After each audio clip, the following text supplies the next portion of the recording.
हाय दोस्तों, मैं हूँ शिवानी कुमारी और आज हम आपको कुछ लॉन्ग क्वेश्चन आंसर बताएंगे जो आपके एग्जामिनेशन में 4 मार्क्स के पूछे जाते हैं। तो अच्छा से देखिएगा, आइए देखते हैं। ठीक है, फर्स्ट नंबर आपका क्या है? The editorial policy of a popular daily is controlled by 2 chief factors, which are they? तो देखिए, ये क्वेश्चन का हिंदी हम बताएंगे और देखिए इसका हिंदी जो होता है, एक लोकप्रिय दैनिक की संपादकीय नीति को 2 मुख्य कारकों द्वारा नियंत्रित किया जाता है। तो आइए देखते हैं किया जाता है या नहीं। The editorial policy of a popular daily is controlled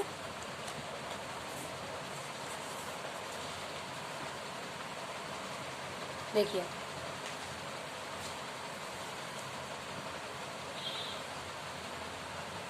controlled by 2 chief factors. तो देखिए, एक लोकप्रिय दैनिक की संपादकीय नीति 2 मुख्य कारकों द्वारा नियंत्रित की जा सकती है। ठीक है, आइए देखते हैं वो कौन कौन है। The wish of its advertisers, इसका हिंदी होता है इसके विज्ञापन दाता चाहते हैं। ठीक है, इच्छा करते हैं, उनका इच्छा है। बी नंबर देखिए, the interest of its on and editor. तो इसका हिंदी आपको हो जाएगा अपनी और संपादक की क्या रुचि। ठीक है, आइए देखते हैं second number, what is garbling. इसका हिंदी होता है क्या बात है। How does Sayers illustrate this form of distortion. खरीदारों ने इसे विकृति से कैसे समझाया है। तो आइए देखते हैं आंसर।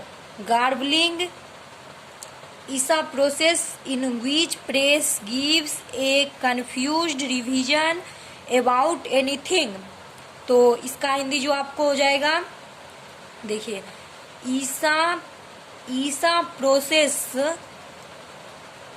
गरबा करना जिसमें प्रेस किसी भी चीज के बारे में उलझन में संशोधन करता है। ठीक है, तो आपका लॉन्ग क्वेश्चन जो है खत्म हो गया है और हम आपको अभी बताने जा रहे हैं एक्सप्लेन। ठीक है, जो आपके एग्जामिनेशन में क्या है 4 मार्क्स के पूछे जाते हैं एक्सप्लेन। तो देखिए आपको एक्सप्लेन कैसे पूछेगा। सबसे पहले इसका हिंदी जान लीजिए, एक्सप्लेन एंड इलाबोरेट। इसका हिंदी होता है स्पष्ट करें, इसका हिंदी होता है विस्तृत करें। ठीक है, और आपको एक्सप्लेन एग्जाम में किस तरह से पूछेगा वो हम बता रहे हैं। देखिए, जैसे हम क्वेश्चन दे दिए हैं ऐसे ही आपके क्वेश्चन दे देगा। प्रोज सेक्शन से जो है आपका 4 एक्सप्लेन देगा, जिसमें से आपको 1 एक्सप्लेन बनाना है, और पोएट्री सेक्शन से भी 4 एक्सप्लेन देगा, जिसमें आपको 1 बनाना है। टोटल 8 एक्सप्लेन में 21 चैप्टर से टोटल 8 एक्सप्लेन देगा आपको, जिसमें से आपको 2 एक्सप्लेन बनाना है। तो कैसे बनाना है वो समझ लीजिए। तो किसी भी चैप्टर का देगा तो आपका बन जाएगा। ठीक है, हम जैसे समझा रहे हैं वैसे समझिए। देखिए, क्वेश्चन दे देगा, सबसे पहला नंबर क्वेश्चन मार्क रहेगा, 4 क्वेश्चन है। ठीक है, तो आपको मानिए 1 नंबर नहीं आता है, 2 नंबर आता है तो कोई बात नहीं, 2 नंबर दे दीजिएगा, आंसर दे दीजिएगा। ठीक है, और ऐसे क्वेश्चन रहेगा, यहाँ पर लिखा रहेगा एक्सप्लेन। ठीक है, एक्सप्लेन लिखा रहेगा, या एक्सप्लेन नहीं रहेगा तो इलाबोरेट रहेगा, दोनों में से कोई एक ही रहेगा। ठीक है, तो आप समझ जाइएगा कि एक्सप्लेन ही करने बोल रहा है। ठीक है, पहले इसका हिंदी जान लेते हैं।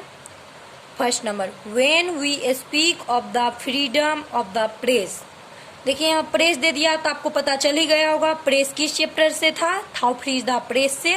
तो देखिए आपको समझ ही आ जाएगा। ठीक है, we usually mean freedom in a free, technical and restricted sense। तो इसका हिंदी देखिए, जब हम प्रेस की स्वतंत्रता की बात करते हैं तो हम आम तौर पर स्वतंत्र, तकनीकी और संयमित अर्थ में स्वतंत्रता का क्या मतलब है, ये आपका पूछ रहा है क्वेश्चन। इसका आंसर आइए देखते हैं।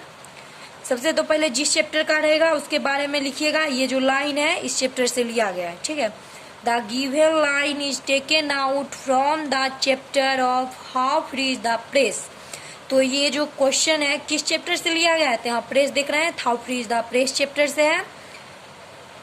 It has been composed by Dorothy L Sayers, और ये question how free is the press chapter से है, how free is the press chapter से लिया गया है, वो लिख दीजिएगा। और उसके बाद जो इसके राइटर है how free is the press के, वो लिखिएगा। तो कौन राइटर है, डोरोथी एल सैयर्स। फॉर्मेट याद कीजिएगा तो ऑब्जेक्टिव भी बनेगा और समरी और एक्सप्लेन में तो फिक्स ही है, ठीक है। Dorothy L Sayers was born in 13 June 1893, और डोरोथी एल सैयर्स जो थी उनका जन्म कब हुआ था, 13 जून 1893 ईस्वी को। Dorothy L Sayers was died in 17 December 1957, और डोरोथी एल सैयर्स जो थी कब मरी थी, 17 दिसंबर 1957 ईस्वी को। The given chapter is an essay, और how free is the press जो चैप्टर है क्या है, एन एसे है। In the given chapter she said has described the freedom of press. देखिए यहाँ जो है क्या कहता है, तो दिए गए अध्याय में डोरोथी एल सैयर्स ने कहा है कि प्रेस की स्वतंत्रता का इसमें जो है डोरोथी एल सैयर्स क्या की है, वर्णन की है, ठीक है। यहाँ तक तो आपका फॉर्मेट हो गया है, समरी में भी यहाँ तक लिखना पड़ेगा और एक्सप्लेन में भी, ठीक है, फॉर्मेट ही लिखना पड़ेगा इतना। उसके बाद ऑनलाइन गैप लीजिएगा, उसके बाद लिखिएगा according to the Dorothy L Sayers. Dorothy L Sayers के अनुसार when we speak of the freedom of press we usually mean freedom in a very technical and restricted और सेंसरशिप बाय द गवर्नमेंट। तो देखिए हम जो है सबसे पहले स्टूडेंट को ये बता देते हैं, जिसको फॉर्मेट याद है वो ऑनलाइन गैप देगा। अकॉर्डिंग टू द जिस चैप्टर का एक्सप्लेन बना रहा है उसके राइटर का नाम दे देगा, उसके बाद सीधे क्वेश्चन उतार देगा, ठीक है, पूरा क्वेश्चन आप उतार सकते हैं। इतना यदि कर देते हैं तो आपका एग्जाम में जो है पेज भर जाएगा, 1 पेज भर जाएगा और आपको 4 मार्क्स मिल सकते हैं। कटकुट नहीं होना चाहिए, राइटिंग बेस्ट होना चाहिए, ठीक है। तो आइए देखते हैं इसका हिंदी व्हेन वी स्पीक से, ठीक है। यहाँ तक तो आपको बता चुके हैं डोरोथी एल सैयर्स के अनुसार जब हम प्रेस की स्वतंत्रता की बात करते हैं तो हम आम तौर पर बहुत ही तकनीकी और स्वतंत्र रूप में, स्वतंत्रता का मतलब है दिए गए सरकार या सेंसरशिप की व्यवस्था। तो सेंसरशिप का हिंदी होता है सेंसर व्यवस्था, ठीक है। तो उम्मीद करते हैं आपको फर्स्ट एक्सप्लेन समझ आ गया होगा, और सेकेंड एक्सप्लेन में हम आपको देखिए क्या कहते हैं। सेकेंड नंबर है this means that he cheap daily paper which goes everywhere and her most influence. तो देखिए इसका हिंदी जो होता है, इसका मतलब यह है कि वह रास्ता दैनिक कागज है जो हर जगह जाता है और उसका सबसे अधिक क्या है, प्रभाव है। तो क्या प्रभाव है, आइए देखते हैं।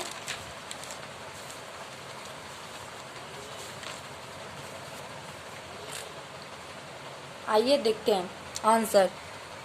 तो देखिए आपको फॉर्मेट हम उस वीडियो में ही समझा दिए हैं, ठीक है। फर्स्ट एक्सप्लेन देखिएगा, आपको दूसरा फॉर्मेट समझ आ जाएगा, ठीक है। सब में फॉर्मेट सेम ही है, मिला भी सकते हैं। तो उम्मीद करते हैं आपको ये समझाने की ज़रूरत नहीं है।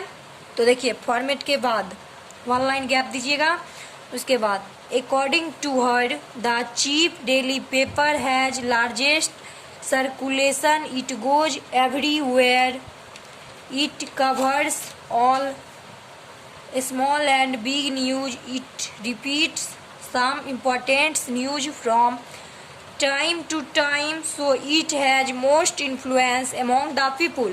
तो इसका हिंदी देखिए, लेखक के अनुसार, यहाँ पर ऑथर भी लिख सकते हैं, हर भी लिख सकते हैं, ठीक है। तो लेखक के अनुसार सस्ते दैनिक पेपर का सबसे बड़ा प्रचलन है, यह हर जगह जाता है, यह सभी छोटी और बड़ी न्यूज को, खबर को कवर करता है, यह समय समय पर कुछ महत्वपूर्ण समाचारों को दोहराता है ताकि लोगों के बीच इसका क्या है, अधिक प्रभाव बना रहे, ठीक है। तो आपका अब लास्ट एक्सप्लेन है और हाउ फ्री द चैप्टर का लास्ट लॉन्ग क्वेश्चन आंसर है। तो आइए देखते हैं। थर्ड नंबर है the without a free press there can be no free people is a thing that at all free people take of granted. तो इसका हिंदी देखिए, एक स्वतंत्र प्रेस के बिना कोई स्वतंत्र नहीं हो सकता है। एक चीज है जो सभी स्वतंत्र लोगों को दी जाती है। तो आइए देखते कौन सी चीज है जो सभी स्वतंत्र लोगों को दी जा सकती है। तो आपका फॉर्मेट आपको आता ही होगा, 1 लाइन गैप दीजिएगा, उसके बाद देखिए। According to her that without a free press there can be no free people, without a free press is the fourth pillar of democracy, press is very important for public opinion. तो देखिए इसका हिंदी, लेखक के अनुसार एक स्वतंत्र press के बिना कोई स्वतंत्र व्यक्ति नहीं हो सकता है। एक स्वतंत्र प्रेस के बिना अवनति का चौथा स्तंभ है। जनता की राय के लिए क्या है, बहुत ही इम्पोर्टेंट, बहुत ही महत्वपूर्ण है। तो उम्मीद करते हैं आपको लॉन्ग क्वेश्चन भी सारा बहुत बेस्ट से समझ आया होगा, और आपके एग्जाम में क्या क्या पूछता है वो भी हम वीडियो डाल चुके हैं, और आपका एक्सप्लेन जो है किस टाइप से पूछता है वो भी बता रहे हैं, और ऑब्जेक्टिव किस टाइप से पूछता है वो भी बता रहे हैं। तो यदि वीडियो अच्छा लगे हो तो लाइक कर दीजिएगा, और यदि आप 12th के स्टूडेंट हो या आपके दोस्त लोग हैं, यदि आप चाहते हैं कि वो भी पढ़े 90+ लाएं, तो मेरे चैनल को सब्सक्राइब कीजिए और अपने दोस्तों को शेयर कीजिए। ठीक है, ऑल द बेस्ट।